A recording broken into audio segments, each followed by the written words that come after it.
You're watching the news from the Sultan of Oman television. First, the headlines.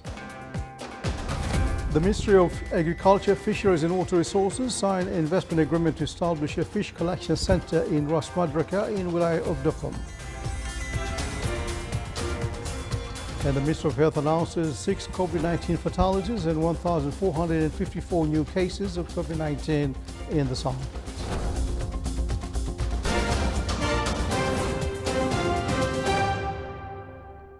Those are the headlines, and now the news in detail. His Majesty Sultan Haitham bin Tariq sent cable of greetings to His Majesty King William Alexander of Netherlands on the occasion of his birthday. His Majesty the Sultan sent cable of greetings to His Excellency President Cyril Ramaphosa of Republic of South Africa on his country's National Day. His Majesty sent cable of greetings to His Excellency President Faure Gnassingbe of the Republic of Togo on his country's National Day. And His Majesty Sultan Haitham bin Tariq sent cable of greetings to His Excellency President Julius Maada Bio of Republic of Sierra Leone on his country's independence anniversary. The Shura Council discussed today a proposal to amend the law of pastures and livestock management. The Council also reviewed in its 10th regular session of the second annual session of the 9th period a number of discussions requests about creating a legal system for organizing cooperative associations, delaying land distribution and strategic projects in the field of roads were on the agenda. The session also discussed the proposal to postpone the citizens' personal consumer and housing premiums according to the specific controls. The session was chaired by His Excellency Khalid bin Hilal Al Mali, Chairman of the Shura Council. The Ministry of Agriculture, Fisheries and Water Resources signed an investment agreement for the establishment of the Fish Collection Centre in Ras Madraka in the Wilayah of Duqm. The agreement, which is held on an area of 5,000 square meters, includes the establishment of a fish handling hall, cold stores, ice plants, and a number of other facilities. The project aims to raise the quality of the fish products and implement controls and legislations concerned with organizing fish marketing and distributing fish products to meet the needs of the local market and provide support services for the fisheries sector through other investment projects. The agreement was signed by His Excellency Engineer Yaqub bin Khalfan Al Busaidi and the Secretary of the Ministry of Agriculture, Fisheries and Water Resources for Fisheries. Under the title IP and SME, Taking Your Ideas to Market, the Sultan participated with the world countries in celebrating the World Intellectual Property Day, IP, which falls on the 26th of April each year. More details in the following reports. Intellectual property is an important pillar in the development of societies, whether as patents, industrial designs, copyright, or trademarks and geographical indications. The celebration of the World Intellectual Property Day aims to spread awareness about its importance and its contribution to the growth of small and medium enterprises, and how intellectual property rights can be used to protect innovations by transforming ideas into products and services and enriching them with competitive advantages, which leads to raising the quality of these products and services available to consumers in the market, and thus improving their performance and financial results in a way that guarantees job opportunities and growth for these institutions and society. The National Innovation Strategy adopted the intellectual property access as a basic pillar to enable the Sultanate to reach the top 20 countries in the Global Innovation Index, and institutional cooperation strengthens the Sultanate's ability to generate valuable economic assets in this field. The establishment of the Technology Support Centre comes with the aim of gaining access to electronic sources of patents, scientific documents and publications related to intellectual property, assisting innovators in searching for and retrieving technological information, in addition to monitoring technology, competitors and basic information on industrial property laws, management, strategies and technology commercialization.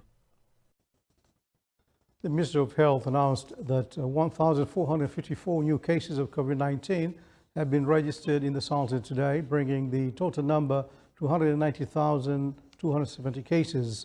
The total number of deaths reached 1,983. The total recovered cases reached 169,784, which is 89.2% of the total recovery rate. The minister indicated that the total number of inpatients reached 815, among which 274 are in intensive care units. As the number of COVID-19 cases nationwide continue to grow, many hospitals have converted acute beds into intensive care units with additional staff recruited where they have to undergo orientation and training, and we have that on the following report.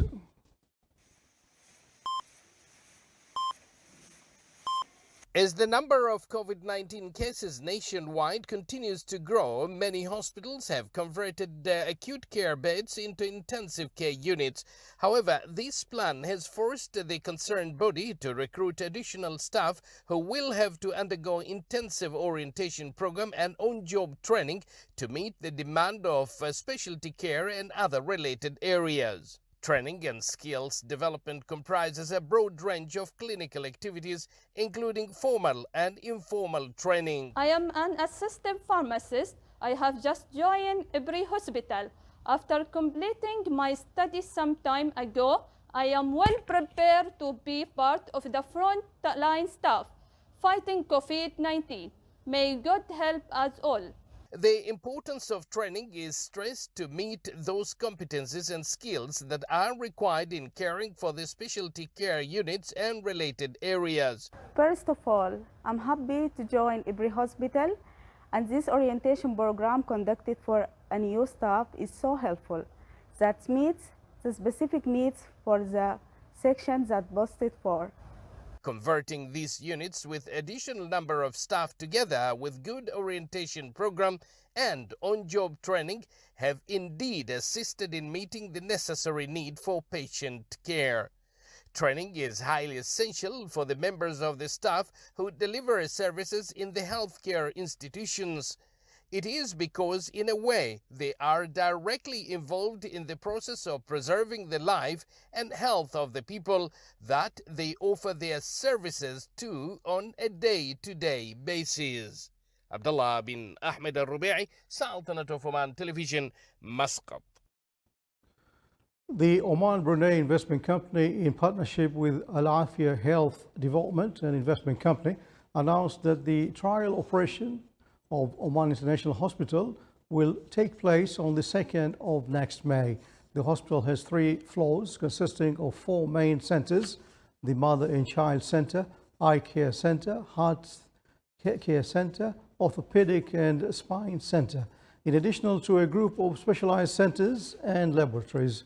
The hospital also includes more than 100 beds, 73 rooms for observation, treatment and examinations, 5 operating rooms, 4 laboratories, emergency units, and other medical units.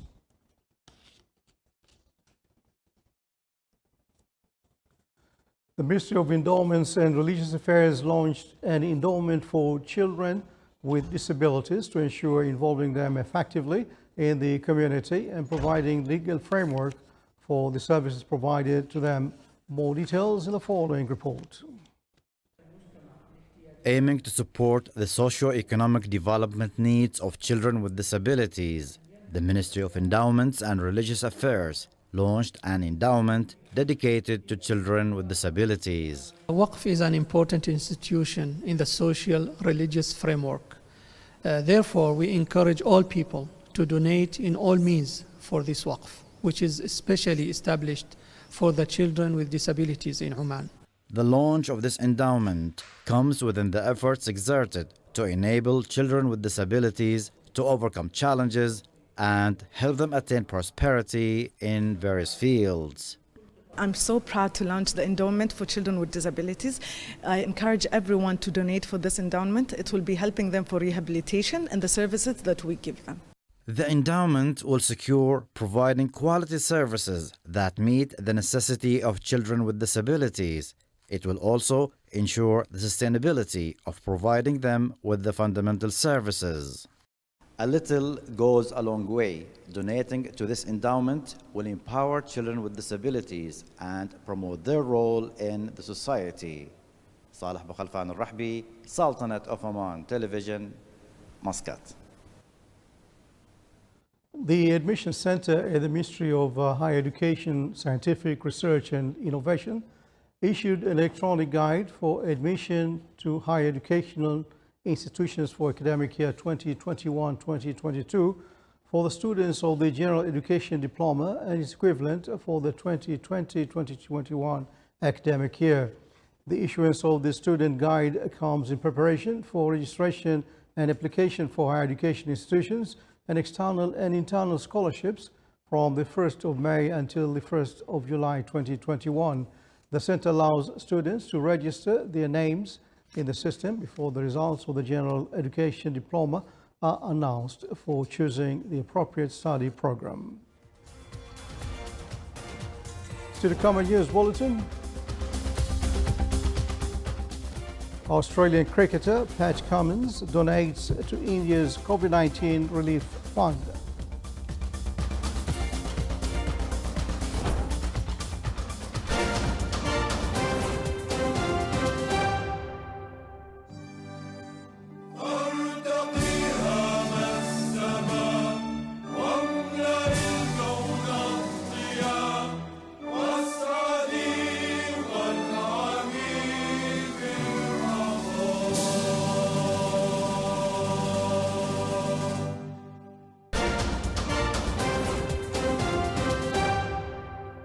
Welcome back to the news from the Sultanate of Oman Television.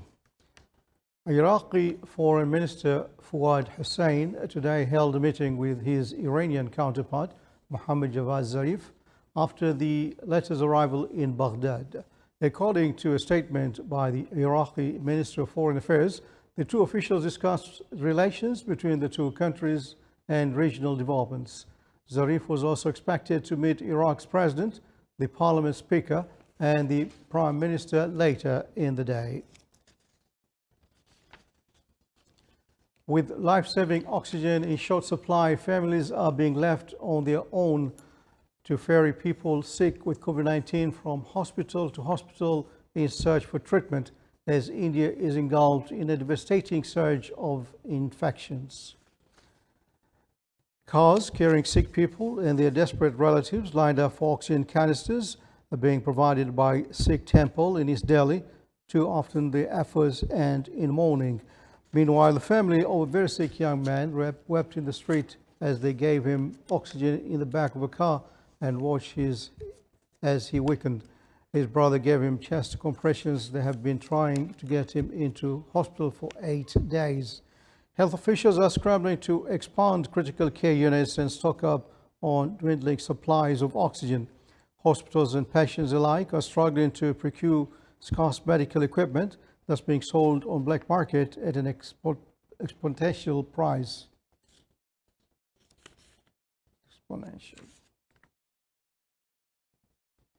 Germany announced today that it was sending aid to India as it grapples with the healthcare crisis amid a record virus surge.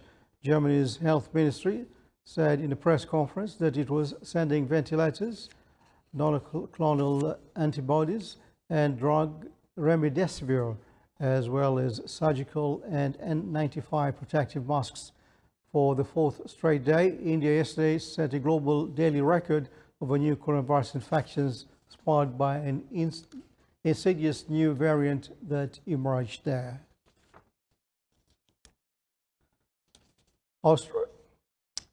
Australia and Kolkata Knight Riders bowler Pat Cummins announced today that he has donated $50,000 to India's COVID-19 relief fund as the virus continues to rage in the country. Cummins' donation was made specifically to the PM Cares Fund to help purchase oxygen supplies for India's hospitals. The Australian cricketer encouraged fellow cricketers to follow his lead and contribute to India's fight against coronavirus.